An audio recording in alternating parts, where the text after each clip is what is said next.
Assalamu alaikum warahmatullahi wabarakatuh. Hassaan, my friend, my brother, my love. I hope you're well. So, I'd initially planned to do this in a set of three sessions. The first, the introduction, 10 minutes, then the rebuttal, 5 minutes, and then the conclusion, 5 minutes. But I thought it'd be great to do it all in one take. So, it's going to be around about an 18-minute or a 20-minute video, inshallah, hopefully less than that, so that you can go through it um, efficiently by using less of your time, inshallah. So let me start. Bismillah ar-Rahman ar-Rahim. So the topic of the debate is church, should it be separated from state or not? So to begin, I'll first establish the fact that uh, both of us are Muslims. So when I mention church, it means Islam. So should Islam be separated from state or not? So hopefully you can, by the way, appreciate the studio grade setup that I have arranged for this particular debate uh, by the fadl of Allah subhanahu wa ta'ala. So um, we'll start by a brief history of liberalism. So Hassaan, liberalism started after or during the French Revolution. Europe was facing a very terrible time because the kingship had partnered with the church and they were ruling the people. The people weren't even allowed to read the Bible, right? So it was just, for the elite to read. The church said, "You scratch my back and I'll scratch yours." So the important thing to note is that during the time that Europe was in its dark ages, Islam was in its golden ages, Hassaan. Children in Andalusia were educated. You had rich canal systems, irrigation systems, and lamps in the streets. So that was fascinating. So when Europe was having a bad time with religion, and thus this caused the French Revolution, Islam was having one of its best times with religion. So it's a gross exaggeration to say that since we had a bad time with something, you are going to have a bad time with something. So religion is not the problem, the people were the problem. All right. So let us go to my second argument. So this was the introduction. Let us go to my first argument, which is that what if we can prove that liberalism is baseless? Let me repeat that. What if we can prove liberalism is baseless? If we can prove that liberalism is based on corrigible principles kya hai? Things that can be reformed, things that are amenable to reform. अगर हम ये prove कर लेते हैं तो सवाल ये रह जाएगा कि is something which is baseless good for ruling society? So liberalism started with the French Revolution, as I said. Before the French Revolution, we had people who focused on God, soul, and hereafter. After the French Revolution, we had people focusing on the universe, the body, and the world. Now, if we can demonstrate, as I said, that liberalism is baseless and is capable of reform, then the tables are turned over to your side. Let me start with John Locke. He was one of the four founders of liberalism. He presented the theory of equality. And John Locke was a devout Christian. He believed in one God. Now, John Locke presented equality through theology because he believed in God. He said, God created us equal. Now, his student, one of his students, John Stuart Mill, he was also one of the four founders of liberalism. He did not believe in God. Now, he took the idea of equality and freedom, individual liberty, individual equality, individual freedom, and he, made progress in the field of liberalism. Now, when he took the idea of equality, he was not a Christian. He was not a believer in God. He was an atheist. How can he take the idea of someone who believed in God and then evolve it into something else? That will be something that will be built on baseless foundations. Are you getting the point? So, John Stuart Mill didn't believe in God. How can we prove equality then? How can we even prove freedom, bro, without the idea of divine injunction? How are we created free? We're not created free. Someone said it very well. Man is born free, but everywhere in chains. So we are not free. We're not equal. Some people have more opportunity than us. Some people are less fortunate than us. So these things cannot be proven without God. Freedom and equality cannot be proven without God. Now, Hassaan, John Stuart Mill believed in the hedonistic principle along with the harm principle. This is also called the theory of utilitarianism.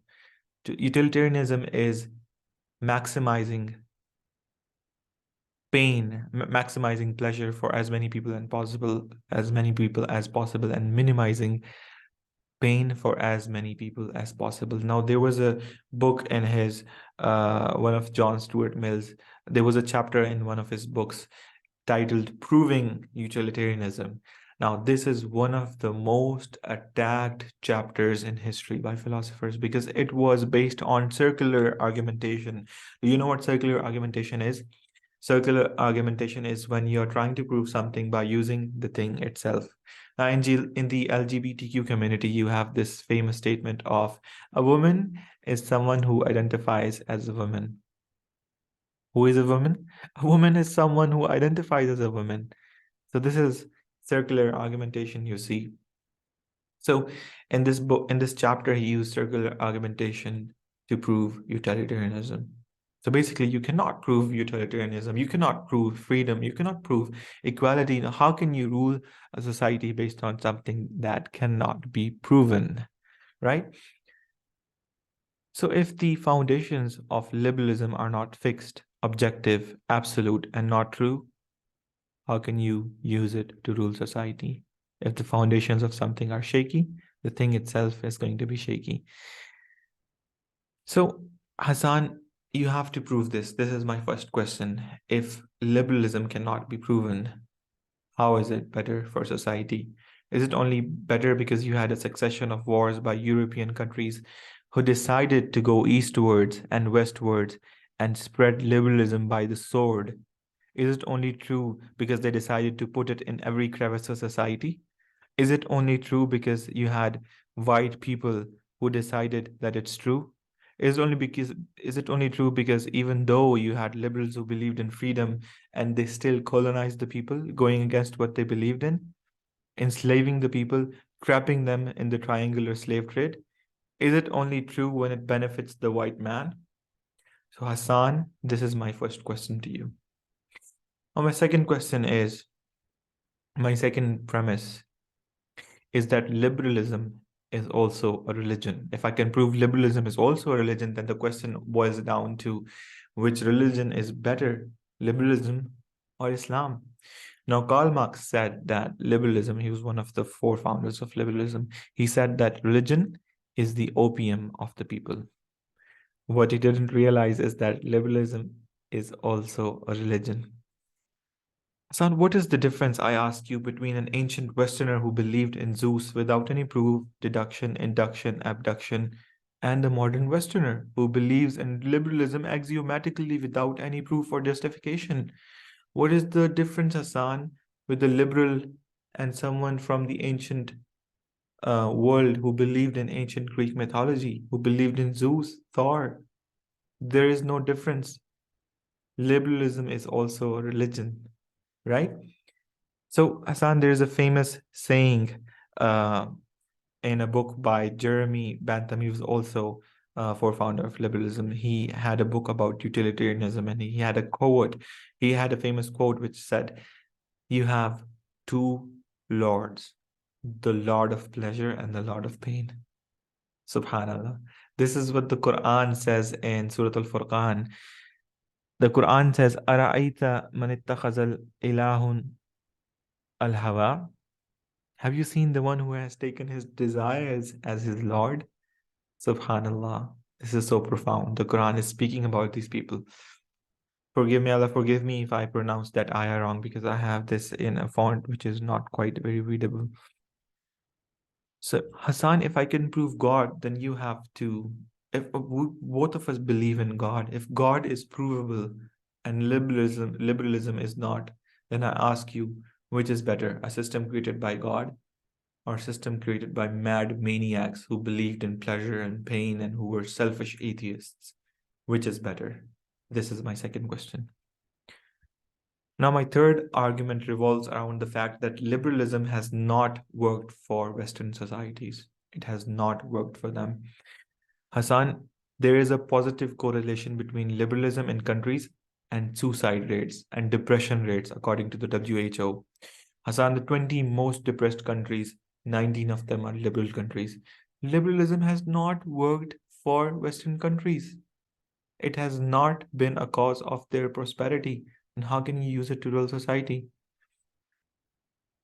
Now, liberal countries have on average the same GDP per capita as Eastern Europe countries, Eastern European countries, Latin American countries, Muslim countries, and countries like India, China, and Russia. So they have the same GDP, bro.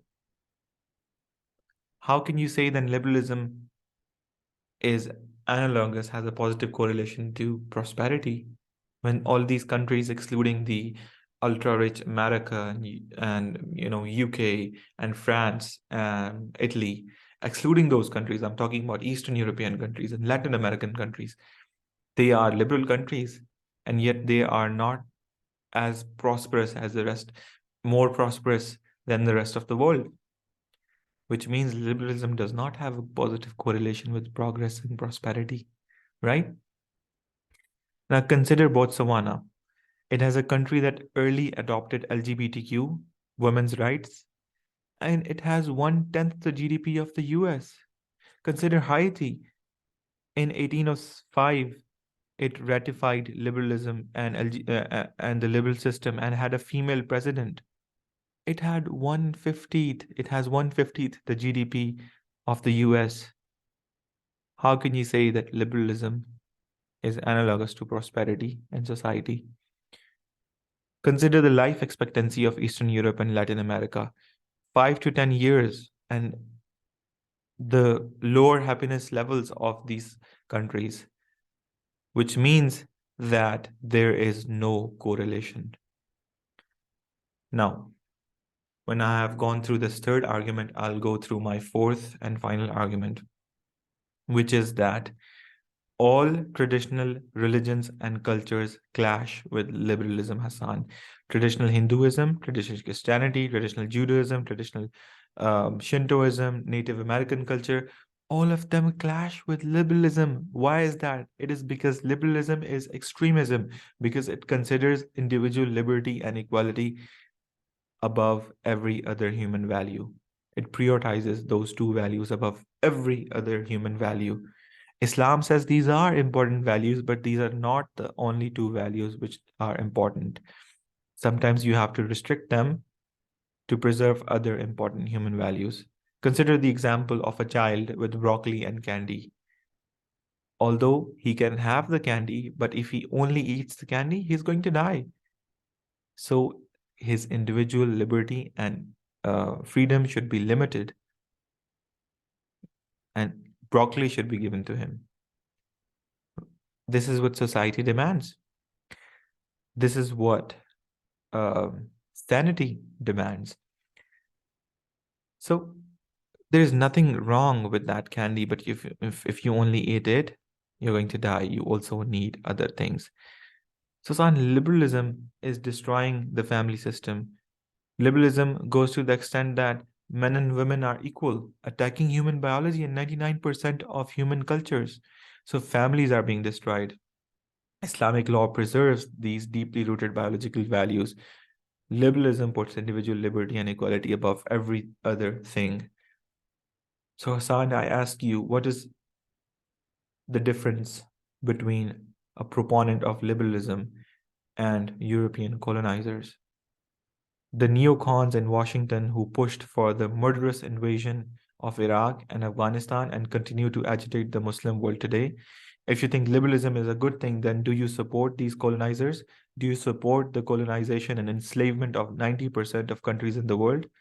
The 19th and 20th century are soaked with the blood of non-Europeans in the name of spreading freedom and equality. Hassaan, liberalism destroys marriage, it recesses sex, it destroys the family unit, it destroys community, it destroys human rights. It destroys the human race. I have statistical evidence to support that if you want. Hassaan, morality is defined by the ones in power. Do you remember 50 years ago, homosexuality was a perverted and cringe thing? Now they're shoving it down the throats of our children. They're literally exposing our children to pornography in their schools. The drag queens are teaching our children, Hassaan. This is what a society created on the basis of liberalism has to offer. If you are given the power to shape morality, then you can do anything to society, Hassaan. If the only two values that you care about are individual liberty and freedom and equality, then, to maximize pleasure, you can do anything. What is the end to this? I'm asking you this question. What is the end to this? If you can, morality is an objective thing. Religion, you need religion to define morality. Allah subhanahu wa ta'ala is the one who gets to decide what is good and what is not good. If you're an atheist, how can you justify the killing of a child? The child is made of carbon particles. How can you justify cutting him up? Liberalism is not based on morality. And the founders agree on this. The founders of liberalism agree that liberalism does not have any moral implications. By taking God out of the equation, you have no such thing as morality, and morality will be something in the hands of the elite, right?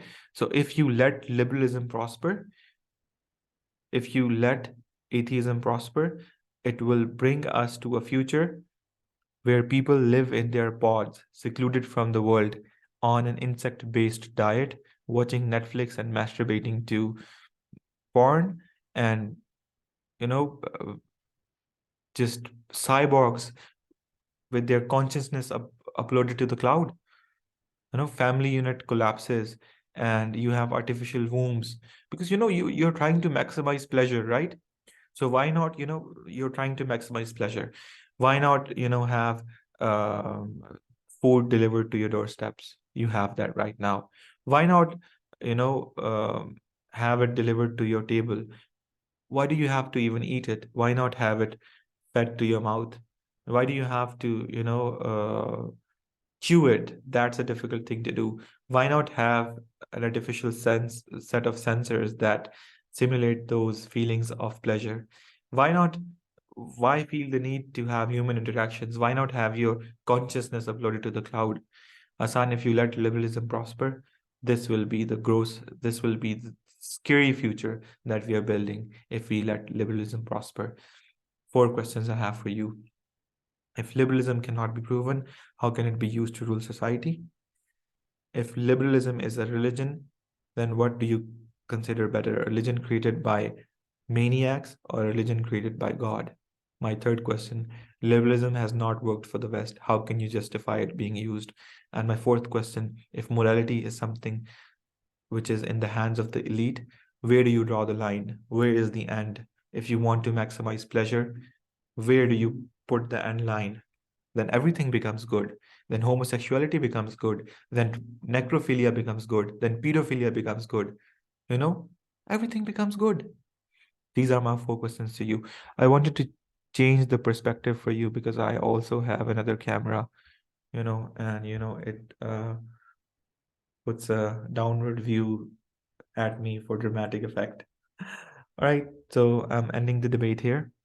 Take care. I'll be waiting for your response. Jazakallah khair.